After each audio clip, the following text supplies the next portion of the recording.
Magandang araw, Pilipinas. Hidup Malaysia. Maju Jaya, Sabah. Good day world. Ito po, si Nico Fabian. Nandito na naman po sa programa natin, Nick Talk, The Real Talk with Nico. And today is June 10. June 10 na. And of course, it's Thursday. And I hope everything is running smoothly sa mga buhay natin. Especially ang mga Filipinos dito sa Malaysia, particularly ang mga Filipino communities dito sa Sabah, particularly or specifically dito sa Kota Kinabalu. And wag natin kalimutan din kumusta ang mga overseas Filipino workers sa iba-ibang parte ng mundo. Ang mga Filipino migrants sa iba-ibang parte ng mundo din, at saka mga kababayan, kapatid at kaibigan natin dyan mismo sa bayan natin of which we call the Philippines.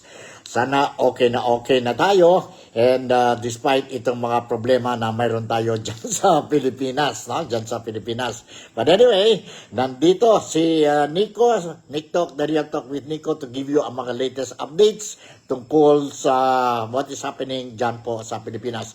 But before I go to my mga topics today, I also want to share ang happiness ko today po, no?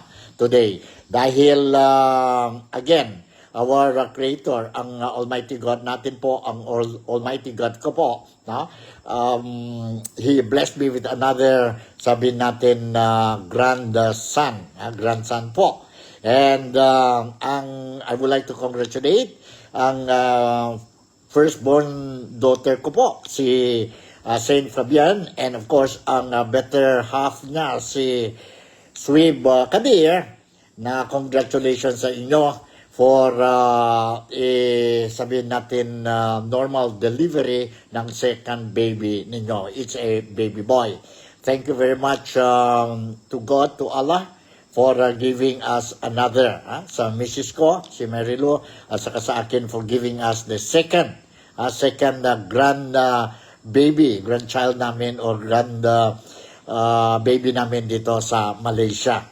And of course, welcome ang baby boy, ang baby boy ni Swib and ni Saint Fabian, or si My Girl, ang nickname niya po. So masaya tayo, and of course, I would like to also greet those who are celebrating their birthday today, or any anniversaries po. Parehas ang sabihin natin, happiness natin today. So I hope you will have a happy, memorable, and problem-free occasion or celebration. Whatever celebration you're having, be it a birthday, be it anniversary, or whatever celebration po. No? Sana enjoy tayong lahat today po. So today, I'm going to touch on what is happening dyan po sa Pilipinas, although hindi lahat, maybe one or two lang po, no? Dahil dami din mga issues sa Pilipinas. And focus lang tayo po sa one or two or three topics, especially itong mga current issues po na maraming mga Filipinos, not only dyan po sa Pilipinas, but also dito sa Malaysia, as well as mga overseas Filipino workers natin sa iba-ibang parte ng mundo. They also want to know. And through this Nick Talk, The Real Talk with Nico, you will be able to get the latest updates regarding sa Pilipinas po. Be it political, be it economic news, or security news po. No? Sa security news. So first and foremost, I would like to announce na no? Kahapon, I was made to understand, and I saw it sa mga media outlets natin sa Pilipinas, a news coming from Senator Rodante Marcoleta, yung grupo nila ni Senate President Alan Peter Cayetano. He announced that there will be the second Blue Ribbon Committee hearing tomorrow po, Thursday. Tomorrow, June 11. Bisperas ng Independence Day ng Pilipinas po, ng Pilipinas. So, matuloy ba ito o hindi?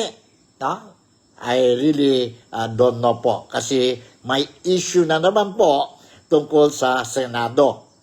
tungkol sa security sa Senado. Whether it will push through or not, I cannot say tuloy o hindi po. No? Dahil let's see what will happen tomorrow. What will happen tomorrow.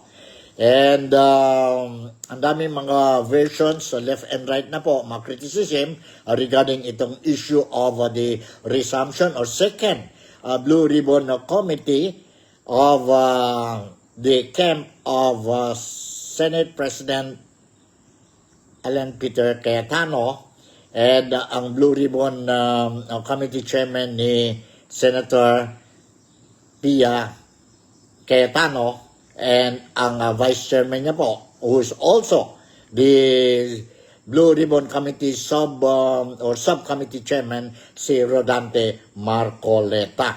Marcoleta po. And tuloy o hindi, kayo na bahala po. Kayo na bahala to make your own opinion, to make the assessment, and may wisdom tayo po, no?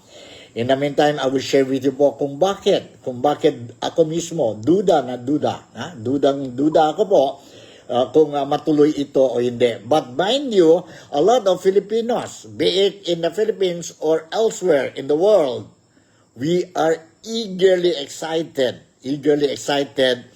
to see the realization of the second Blue Ribbon Committee hearing, which was announced by Senator Marcoleta to be conducted tomorrow po. No? And tingnan natin what will happen. In the meantime, let me share with you a news article coming from Philstar. It's a legit media outlet in the Philippines po. And ang heading ng news article nila po is Senators raise alarm after potential security threat. So this could be a reason, bakit hindi matuloy ang scheduled Marcoleta's Blue Ribbon Subcommittee hearing tomorrow. So let me share with you itong news article. A very serious security threat against the Senate flag by the National Bureau of Investigation or NBI has triggered a recalibration of safety protocols, senators said yesterday. Acting Senate President Sherwin Gatchalian ordered an immediate review of security protocols at the Senate in response to NBI's warning of a potential security threat to the legislative complex. May threat daw po, security threat, dyan po sa Senado, no? According to the National Bureau of Investigation or NBI. This is according to the director ng NBI, si Melvin Matibag. He informed si Senate President pro tempore Sherwin Gatchalian yesterday. Gatchalian convened the Senate Executive Committee and the Sergeant-at-Arms to make a necessary adjustment following an intelligence briefing with the NBI Director Melvin Matibag during Monday's Blue Ribbon Committee consultative meeting. According to the NBI, I can't disclose it. Intelligence information relayed to us, senators, indicate possible threat to security at the Senate, Gatchalian said in Filipino in a radio interview, and we need to adjust security efforts po. No? So nag-receive si Gatchalian report coming from NBI saying na there is a potential threat sa Senado. No? Sa Senado po. And it is for this reason he conducted a meeting with the authorities concerned sa Senado, especially ang Sergeant-at-Arms, to take the necessary security measures. And mind you, mayroon din mga tao dito sa Malaysia. No? I'm talking about the mga Filipino sa Sabah. They are questioning. Hindi naman siguro questioning, but they are wondering na hindi ba dapat daw ang whatever security advice, advice po should come from the authorities concerned po, like the Philippine National Police. Yun po ang authority concerned po, mas credible if the Philippine National Police together with the Philippine Armed Forces, they themselves will make the announcement after conducting or vetting itong mga so-called intelligence report.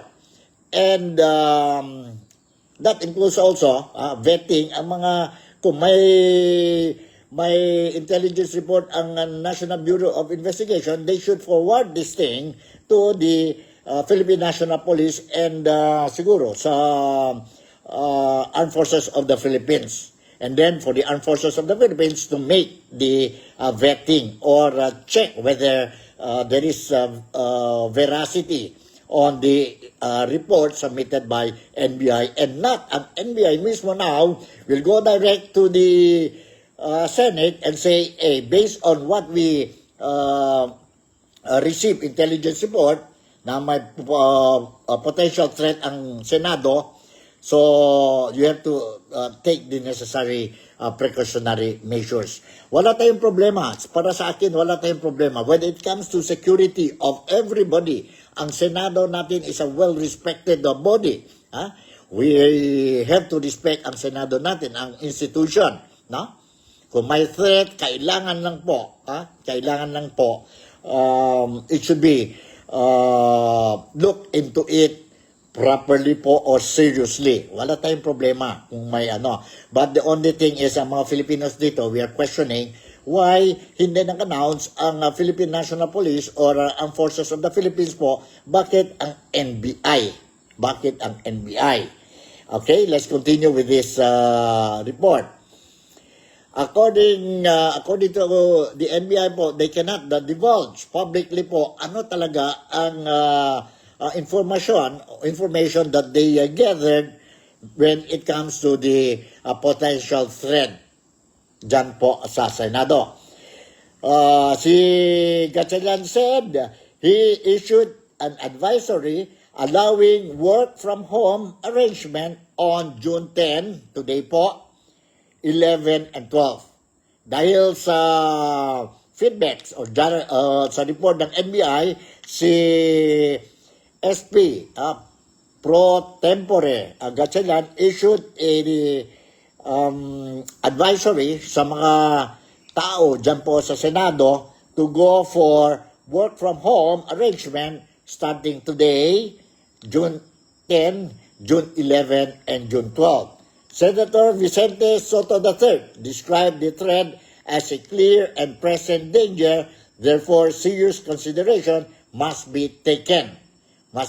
Po. Remember, wala ding announcement coming from the executive branch or coming from the president confirming itong threat, I don't know if itong NBI informed the president, si BBM, and also informed ang si Gatchalian. When asked if it lockdown or a suspension of the chamber's conflicting committee hearing was on the table, Soto said he was deferring to security personnel. Senator Ping Lacson, ito po, let's listen. Senator Ping Lacson said on a radio DZMM that an intelligence report from the NBI, not from the National Police, revealed that the 18 former backmen or 18 Marine soldiers of expelled fugitive lawmaker Saldico were intended to be used in a violent destabilization plot targeting the Senate. Sabi ni Lacson na according to the information coming from the NBI, ito daw pong 18 Marine soldiers, ex-Marine soldiers po, who already in the affidavit made it public that they had something to do. They played a very important role dyan po sa delivery of suitcases or maleta filled with full of cash pesos po, na there is a potential that they will be used to destabilize ang plot dyan po sa Senado. That's what said, the intelligence suggests that unauthorized po armed civilian elements plan to infiltrate the Senate premises through a staged rescue of the 18 should they be cited in contempt and ordered arrested during the Blue Ribbon Committee. Kung sakali daw po, during the hearings, ang committee, let's say ang committee ni Senator Erwin Tulfo or ang grupo ni Gatchalian will cite in contempt itong mga sundalo po, or bagmen, sabi nila bagmen.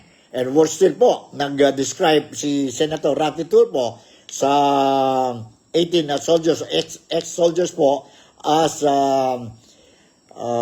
kargador, which is very hurting para sa mga kargador po. No?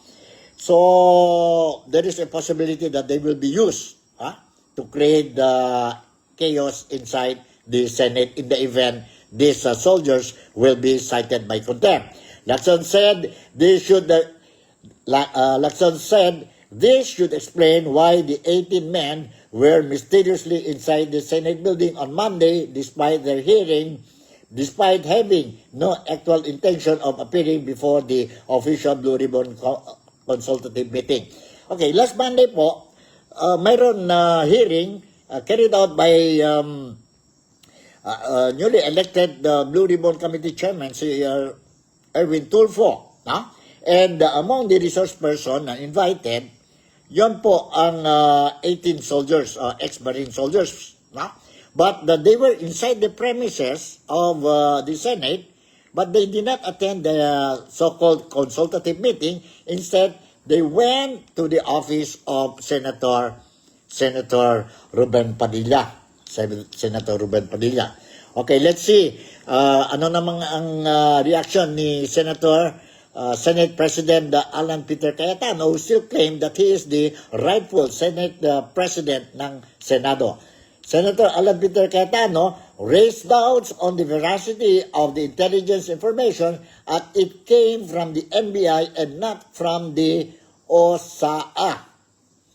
It did not come from the Senate's own Office of the Sergeant at Arms, the office constitutionally charged with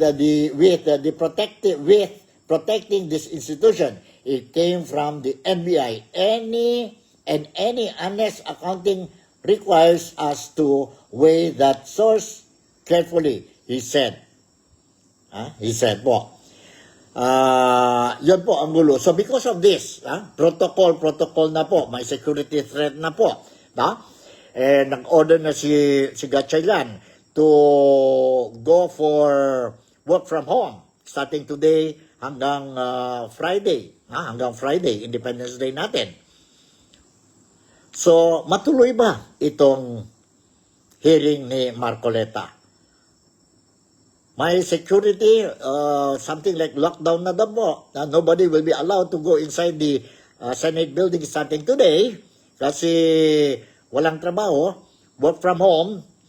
And pagdating itong mga senador, sila Marcoleta, bukas, at saka mga resource person, will they be allowed inside the premises ng Senado to conduct the hearing? Yun po. We don't know what will happen. We don't know what will happen tomorrow. But anyway, as what I said, ang mga Filipinos po, we really want to know here ang resumption or second hearing ng Blue Ribbon Committee. Especially kahapon or last Monday, nag-announce na po ang grupo ng 18 Marine ex-soldiers.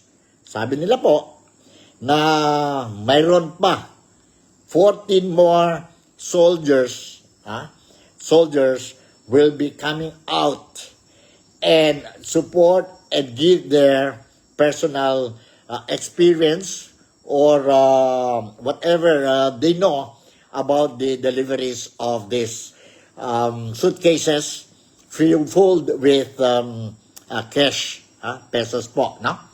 So, paano tayo malaman po kung what is happening dyan po sa flood control projects? Mayroon din yan po,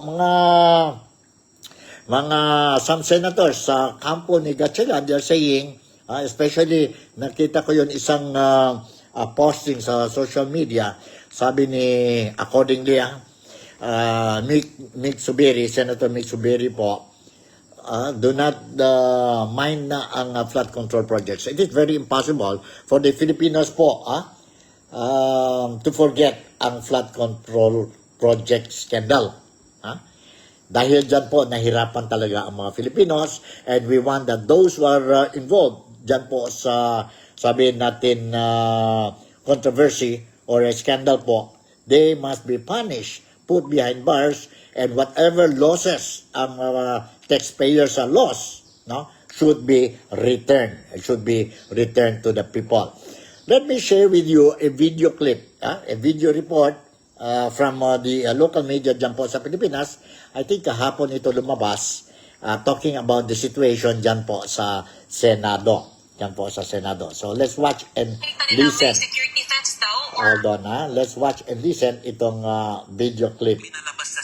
Alright, sandali. Okay. Sana yan. Hold on, Okay. Tingnan natin. Pinalabas na sila, so nandun na sa malapit sa mga malapit sa gate, as in, malayo na siya doon sa entrance, pero malapit sa gate ng Senado. Ano ang sitwasyon dyan, Marymon? Jody, Chiki, Mase, kanina puntong alas 5 ng hapon, itong likod na to kung saan nagta-time in time out yung mga empleyado, mahaba na ang pila dahil naglalabasan na sila, nagsisiuwian na sila. And to note, kasi usually 7 to 7 ang office hours ng Senate, pero naglabas si Senator Alan Peter Cayetano na kapag by Friday, may holiday, ang working hours nila this week ay 8 to 5 p.m.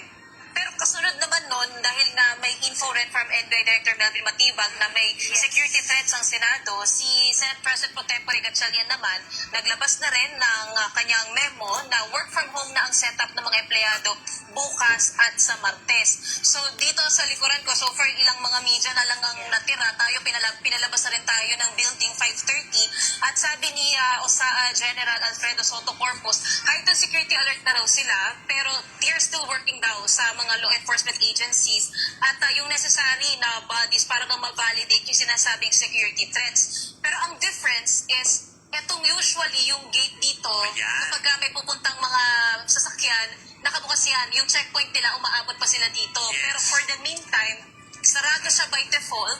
Ang checkpoint, excuse me po, palabas na po. Ang checkpoint ginagawa dito na mismo, bago ang gate. So may wires sa paligid ng gate, even sa kahabaan ng Jokno Boulevard. Marymon, habang naglalakad ka para hinga ng konti, napansin ko lang while you were walking, napansin ko doon sa parking lot, halos wala nang mga sakyan. So talaga nag-uwian na yung mga tao. Kasi mahigpit nga daw kami tinatry pa namin humingi ng palugit na oras para makapag-report pa, makapag-ayos pa ng gamit, pero sabi sa amin hanggang 5:30 na lang daw kami. So even yung mga sasakyan dyan, lahat nagsisilabasan na, pwera na lamang yung mga natitira pa sa loob.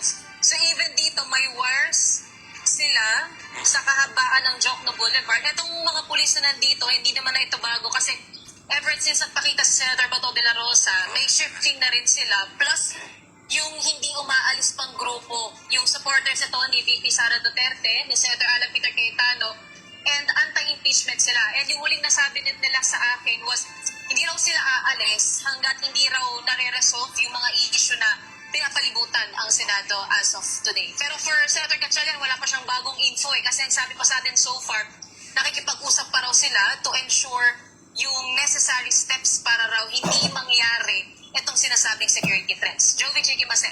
Marymon, so dahil nga pinakita natin kanina, dalawa yung memo, one from Acting Senate President Gatchalian and one from Senator Cayetano, ano yung kinilala ng mga employees? Ano yung sinunod nila?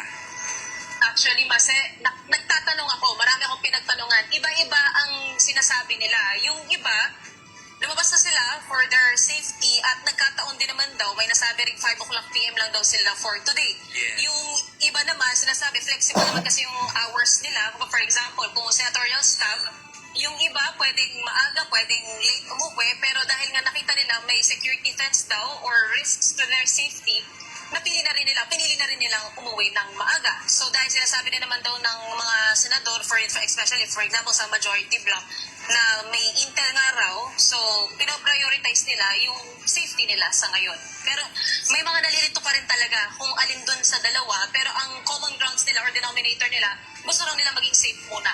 Ano Alright, yan po, nakita natin ang sitwasyon dyan po sa Senado kahapon based on the report, video clip that I have just shared sa inyong lahat. Yun ang sitwasyon. So what will happen tomorrow? What will happen tomorrow? May plano or scheduled Blue Ribbon Committee hearing ang grupo ni Cayetano to be chaired by Blue Ribbon Committee Subcommittee Chairman si Rodante Marcoleta. Will they be allowed to go inside or ano? Or ano po? Sa palagay ninyo, paano ito? How to resolve this problem? Ang may dalawang advisory coming from the two Senate President dyan po sa Senado. One kay Gatchalian, he was saying that starting today, home from work. Work from home. Work from home. And the other advisory coming from Cayetano saying that may adjustment ang work schedule ng mga tao sa Senado until sa Friday po, until sa Friday. So you cannot blame also ang mga staff, ang mga personnel sa Senado because it is about the security. Some of them complied with this advisory coming from Gatchalian yesterday, while others are saying that they can still come in based on the advisory of Cayetano. So what will happen? It's up, let's see. Let's see bukas kung matuloy itong public hearing. Magulo talaga ang Senado ngayon. Magulo talaga ang Senado. And kung hindi ito matuloy ang hearing bukas, siguro mas lalo naman ang mga Filipinos, no? Magalit na naman ang mga Filipino because we really want to hear ang hearing para malaman na kung sino talaga ang mga tao involved sa, sabihin natin, itong flood control project scandal po. And don't forget, according to the group ng 18 Marine soldiers, according to the lawyer, si Matibag, sino ba yun I forgot his name, na mayroon pa 14 soldiers who will be coming or attending itong hearing ni Marcoleta bukas and to support ang mga statement made by their by the 18 ex-Marine soldiers, and also let us not forget the other day si Curly Discaya also announced that he will be mentioning something like 100 additional 150 names who participated or involved sa flood control project scandal. So, we want to know the truth. So, paano yan bukas? Anyway, let me share you another video clip. Another video clip tungkol sa itong issue na ito po. Itong issue. Hold on. Ano ba ito? Is this the one? Marcos at Senador Alan Peter Cayetano. Ang paglilinaw ng Hold on. pareho silang panauhin Ito na ba yun? Hold on, Alright, sandali. Let me share with you itong video clip. Apat pa na mga kasamahan o mga ex-Marines nito kabilang doon sa kasamahan ng Grade 18 yung kanilang ihaharap at maglalantad din ang kanilang mga nalalaman at magbubulgar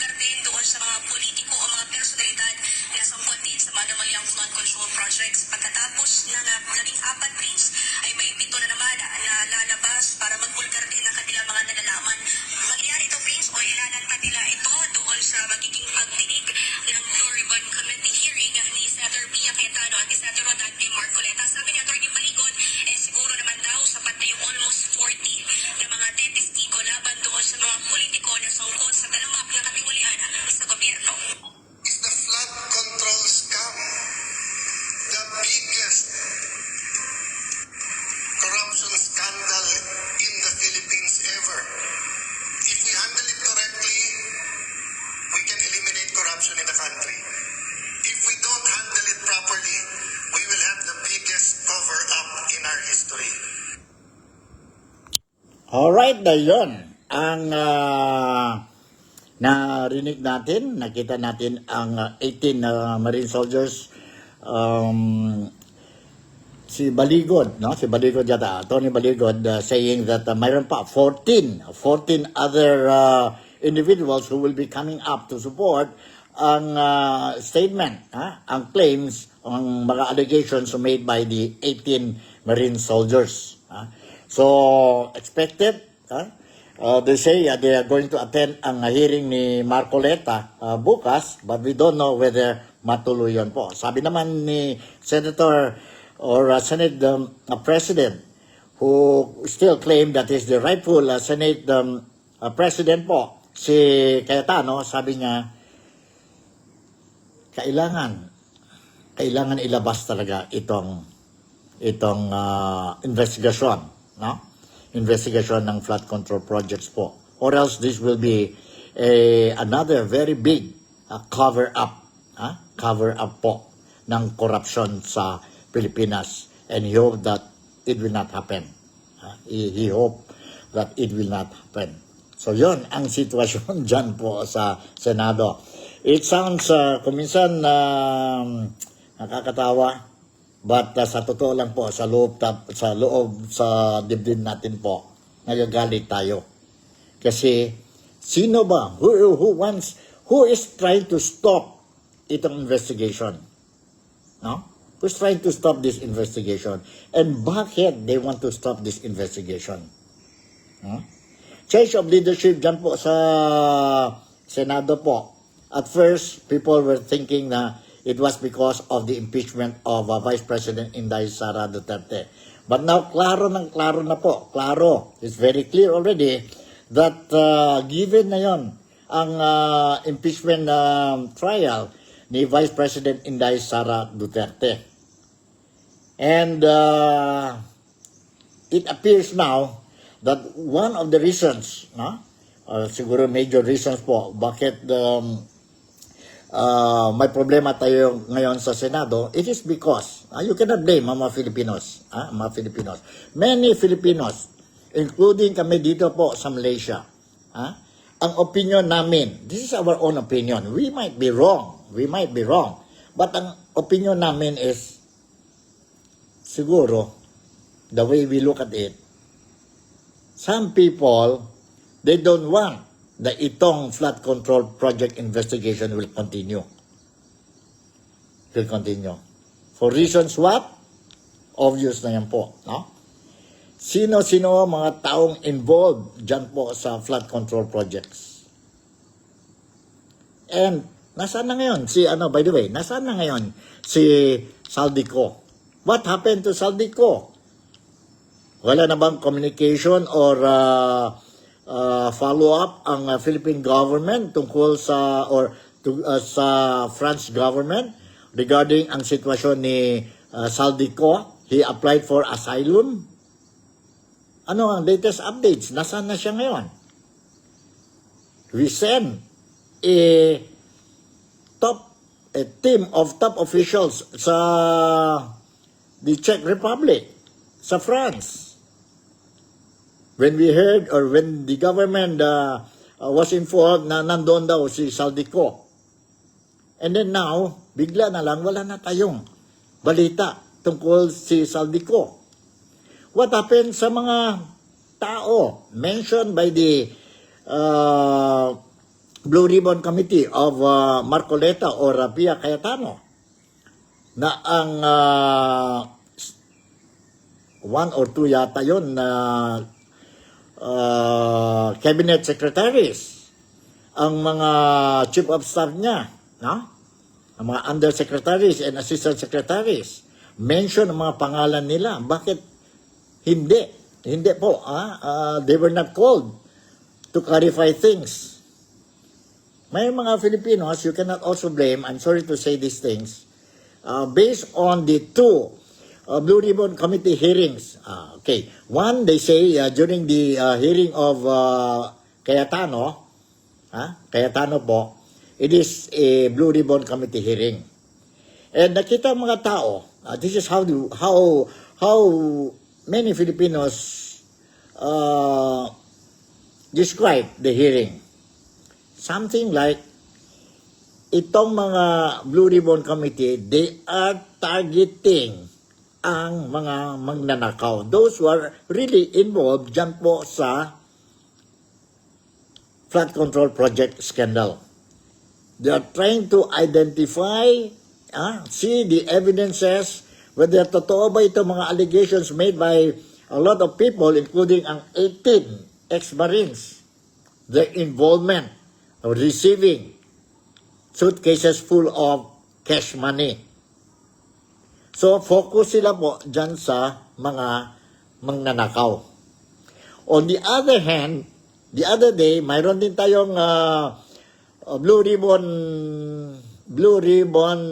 Committee consultative meeting. They don't want to call it as a hearing. But sabi mga Filipinos, ang observations ng, maybe not all, but many Filipinos, they're saying, itong grupo ng Blue Ribbon Committee, spearheaded by newly elected chairman, si Erwin Tulfo, they were allegedly targeting ang mga witnesses. They're destroying the, or questioning ang credibility ng 18 Marines soldiers, ex-Marine soldiers. To the extent, si Senator Raffy Tulfo even described these soldiers or refuted ang claim or nag-describe ang grupo ni Cayetano as itong mga Marine soldiers are heroes because they are fearlessly came out to reveal ang participation nila. Pero sabi ni Raffy Tulfo, Senator Raffy Tulfo, he described them as kargador. Kargador lang po. Basurero.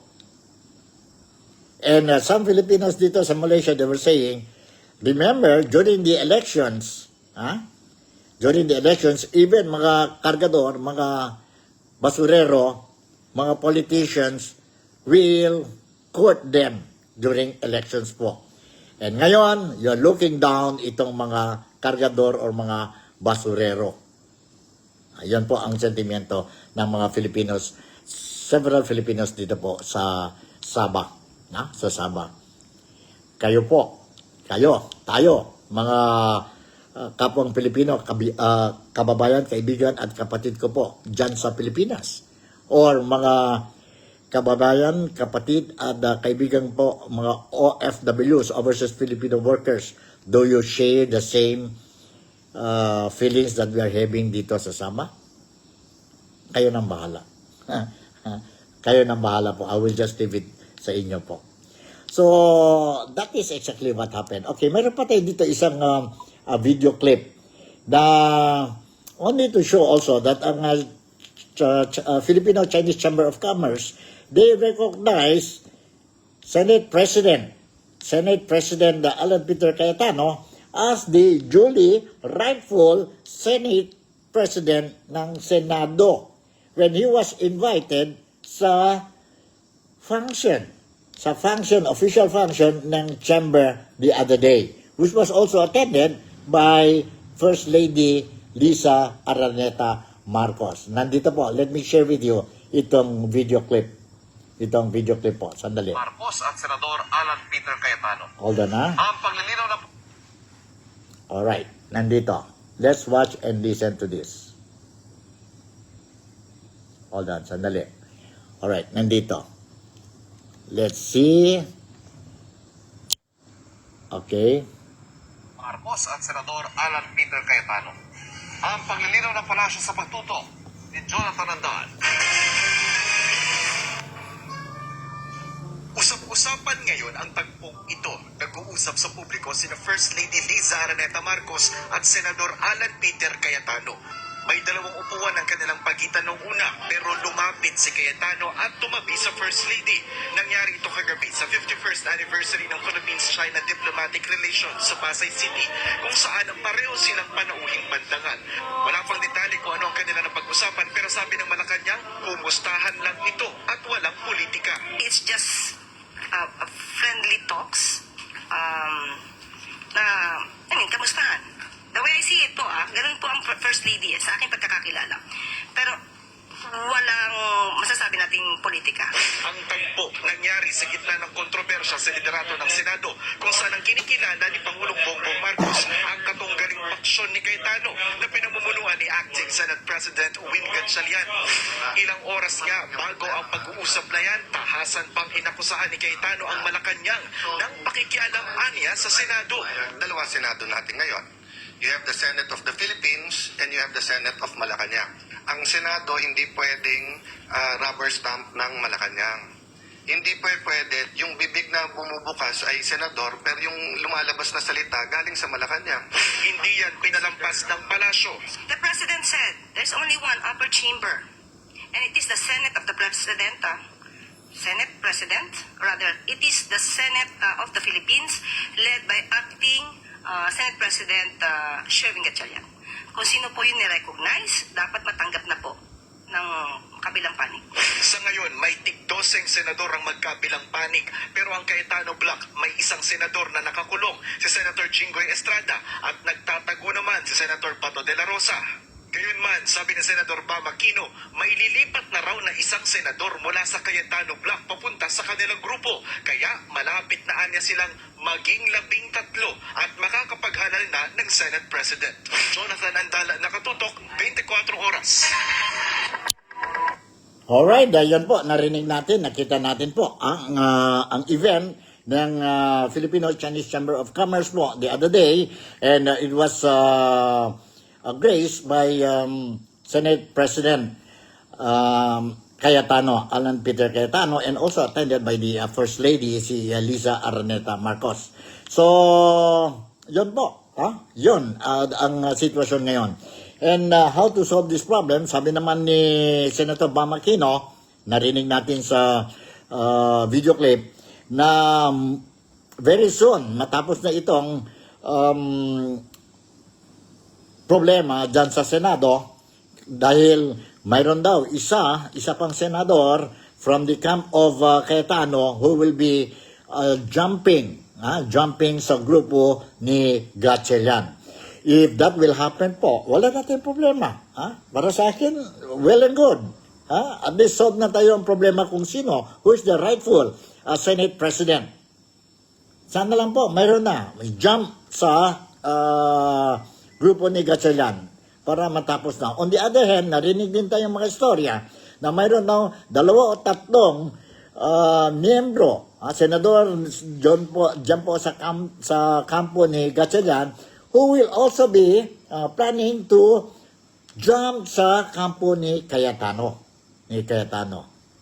So, lahat ito, haka-haka lang po. No? We have to see kung totoo ba ito o hindi. Kung sakali, this will not happen, so siguro, ang Supreme Court should come in and intervene already and make the final arbitrary or final decision po para matapos na itong problema natin sa Senado.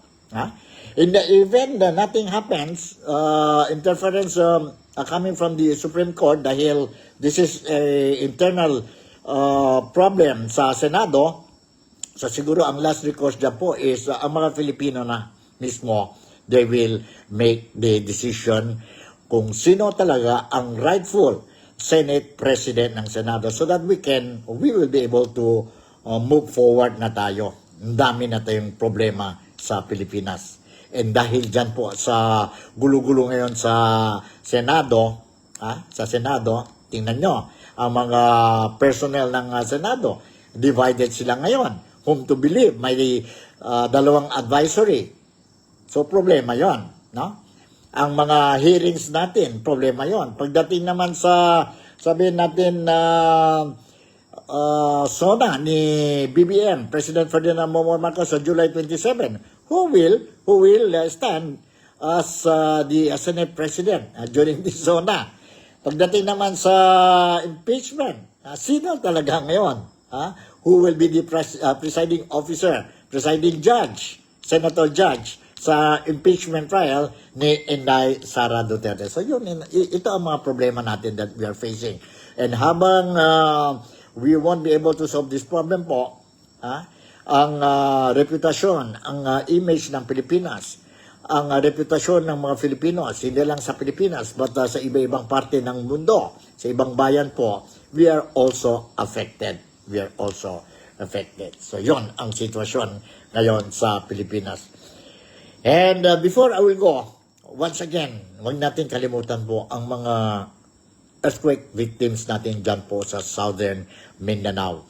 Ang latest countdown ng numbers of fatalities dyan po sa 7.8 tremor or earthquake na nangyari po the other day na naabot na po ng 48 fatalities and many more missing and injured. And thousands of Filipinos affected dyan po sa earthquake po are made homeless. They're staying in the streets na po. So tulungan natin. I'm calling sa gobyerno natin, please do not stop ang relief operation ninyo para sa mga victims, sa mga kapwang kababayan ko po, kaibigan at kapatid ko po dyan po sa Pilipinas. That includes also tayo, mga overseas Filipino workers.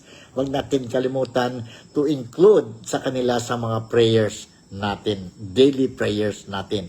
At kung may mga blessings pa tayo, sobra-sobra ng mga blessings tayo po, please share our blessings to these victims po. We are known to be, Filipinos are caring people, God-fearing people, and let's preserve itong magandang reputasyon natin ng mga Filipinos. So, with this, siguro hanggang dito na lang muna ang programa natin, Nick Talk, The Real Talk with Nico. Kung sakali, mayroon tayong mga breaking news sa Pilipinas, I'll make sure that you will be properly informed. I will continue to monitor ang sitwasyon dyan po sa Pilipinas for your sake. For your sake po. Lahat ang mga viewers ko dito sa Nick Talk, The Real Talk with Nico. Once again, si Nico Fabian would like to say thank you very much for making me a part of your day today.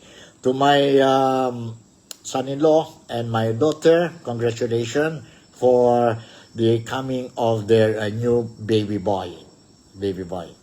So, hidup Malaysia, sababole, mabuhay ang Pilipinas, God bless the world. Bye, and I'll see you in my next episode. I love you all.